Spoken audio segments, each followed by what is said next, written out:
देखो दुनिया में ना तीन तरह के लोग होते हैं।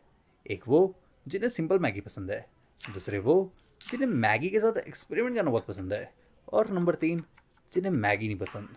और वैसे अगर मैं अपनी बात करूं तो मुझे तो देखो सिंपल मैगी पसंद है, और मैं कभी कभार ऐसे ही बना लेता हूँ। और मैं ये भी जानता हूँ कि जिन्हें सिर्फ सिंपल मैगी पसंद है, अब वो ये कमेंट करेंगे कि पूरी मैगी बर्बाद कर दी। तो बस ये रेसिपी आज मैं सिर्फ उनके लिए लाया हूँ जिन्हें सिर्फ सिंपल मैगी ही पसंद है, और उनको मैं सिर्फ यही कहूँगा कि एक बार ट्राई करके देखना। हाँ, थोड़ा सा टाइम एक्स्ट्रा लग सकता है, पर ट्राई करना। वैसे सबसे ज़रूरी चीज़ तो बताना भूल ही गया कि आज एक नहीं, तीन तरह की मैगी बताऊँगा। तो पहली मैगी बनाने के लिए मैंने ले लिया है बहुत सारा पानी। फिर मैगी का नूडल्स निकाल कर इसमें डाल दो। फिर उबलते पानी में से तब तक पका लो जब तक ये पूरी तरह से सॉफ्ट ना हो जाए, और जब ये अच्छी तरह से सॉफ्ट हो जाए तब इसे निकाल लो। फिर गर्म पानी से निकालने के बाद थोड़ी देर ठंडा होने दो, और जब तक ये ठंडा हो रहा है ना, तब तक क्या करना है, ले लो एक पैन जिसमें डाल दो बटर, थोड़ा सा तेल। फिर बटर तेल को अच्छे से गर्म करने के बाद डाल दो इसमें बारीक कटा हुआ लहसुन, और फिर लहसुन को भी हल्का फुल्का पकाने के बाद डाल दो बारीक कटा हुआ प्याज। प्याज ज़्यादा नहीं, एक छोटा सा लिया था। फिर प्याज को भी अच्छे से पकाने के बाद डाल दो शिमला मिर्च। शिमला मिर्च को भी सॉफ्ट होने तक पका लो, और शिमला मिर्च जब अच्छी तरह से सॉफ्ट हो जाए तब टमाटर डाल दो, और फिर टमाटर को भी हल्का फुल्का ही पका लो। फिर इसके बाद डाल दो इसमें 2 चम्मच भर के मैदा। वैसे मैं इसमें मैदा इसलिए डाल रहा हूँ क्योंकि ये बन रहा है वाइट सॉस मैगी। कभी वाइट सॉस पास्ता खाया है? बस वैसा ही। फिर मैदा को अच्छे से मिलाने के बाद अब इसमें डाल दो दूध। दूध लगभग आधा लीटर ही जाएगा, लेकिन थोड़ा थोड़ा करके। और जब इस तरह से सॉस तैयार हो जाए तब इसमें डाल दो काली मिर्च, चिली फ्लेक्स, आधा चम्मच ऑरिगेनो, नमक। फिर इन सबको ही मिला लो। वाइट सॉस पास्ता तो मुझे बहुत पसंद है, पर मैगी कैसी बनेगी मुझे नहीं पता। फिर उसके बाद मैगी का नूडल्स डालकर मैगी के नूडल्स को भी मिला लो, और फिर से अच्छी तरह से मिलाने के बाद ऊपर से थोड़ा सा चीज़ भी डाल दिया है। और हाँ, वैसे चीज़ ऑप्शनल नहीं है, तो चीज़ इसलिए ज़रूर डालना। तो वाइट सॉस मैगी तो रेडी है। अब दूसरी वाली बनाते हैं। अब वैसे ये वाला जो तरीका है ना, ये बहुत लोग ने ट्राई किया होगा, क्योंकि इसमें जाएगा गाजर, शिमला मिर्च, मटर, और भी बहुत सारी चीज़ें हैं। और इसके लिए भी सबसे पहले मैगी के नूडल्स को ही बॉईल करना है।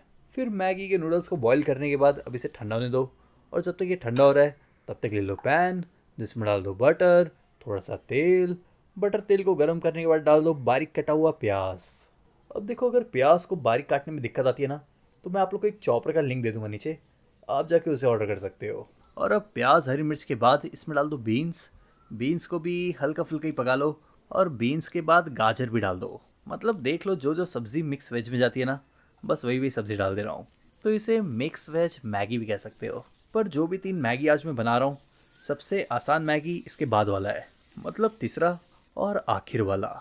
तो देखो, अभी तक मैंने इसमें गाजर, शिमला मिर्च, टमाटर, प्याज, और अब डाल दे रहा हूँ हरे मटर। सच कहूँ तो मैंने फ्रोज़न मटर का यूज़ किया है, जो पहले से ही बॉयल रहता है। तो अगर आप फ्रोज़न मटर नहीं डाल रहे हो ना, तो आप बॉयल करके डालना मटर। फिर डाल दो नमक, आधा छोटा चम्मच धनिया पाउडर, आधा छोटा चम्मच कश्मीरी लाल मिर्च पाउडर, और जो मैगी के साथ मसाला आता है वो भी डाल दो। फिर ये जितनी चीज़ें अभी अभी डाली है सबको अच्छी तरह से मिला लो। पर मसालों को अच्छी तरह से पकाने के लिए थोड़ा सा पानी ज़रूर डाल देना। तो मैंने इसमें लगभग 1/4 कप पानी डाल दिया है। फिर पानी डालने के बाद गैस का फ्लेम तेज़ कर दो, इसे बीच बीच में चलाते रहो, और फिर मसाले पकने के बाद बॉयल किए हुए नूडल्स डालकर अब इसे भी मिला लो, और फिर इसे अच्छे से मिक्स करने के बाद निकाल लो, गर्मा गर्म सर्व कर लो। और अब बताता हूँ तीसरा तरीका, जो पर्सनली मेरा फेवरेट है। तो फिर से ले लो एक पैकेट और मैगी का। फिर बाकियों की तरह इसे भी उबाल लेना है। तो उबालने के लिए मैंने ले लिया है बहुत सारा पानी, और जब पानी उबल जाए तब मैगी का नूडल्स इसमें डाल दो, और नूडल्स को उबालने के बाद अब इसे ना निकाल लो। फिर उबलते पानी से इसे निकालने के बाद ठंडा होने दो, और जब तक ये ठंडा हो रहा है तब तक आगे की तैयारी करते हैं, जिसके लिए मैंने ले लिया है तेल। और तेल गर्म करने के बाद डाल दिया मैंने इसमें बारीक कटा हुआ लहसुन। लहसुन को ना पहले तो अच्छे से पकने दो, और जब लहसुन अच्छी तरह से पक जाए तब इसमें डाल दो बारीक कटा हुआ अदरक। और फिर अदरक को भी अच्छी तरह से पकाने के बाद मैंने इसमें डाल दिया है हरी मिर्च। हरी मिर्च तो जितना तीखा खाते हो उतना ही डालना। फिर हरी मिर्च को भी पकाने के बाद डाल दो बारीक कटा हुआ प्याज, और प्याज को भी तब तक पका लो जब तक प्याज पूरी तरह से सॉफ्ट ना हो जाए। और अब मैंने ना प्याज को लेयर्स में काट कर रखा था, तो वो भी डाल दिया है, और साथ ही साथ मैंने शिमला मिर्च भी वैसे ही काटा था। फिर प्याज शिमला मिर्च पकाने के बाद डाल दो इसमें केचप। केचप ज़्यादा नहीं, 2 चम्मच लिया है। 2 चम्मच चिल्ली सॉस, और 1 चम्मच भर के सोया सॉस। आधा छोटा चम्मच विनेगर भी डाल देना अगर आपके पास है तो। फिर chilli sauce, soya sauce, ketchup, vinegar जो जो डाले हो मिला लो। अब देखो, जितने सॉस डाले ना, सब में ऑलरेडी नमक होता है, तो नमक ना काफ़ी सोच समझ के डालना।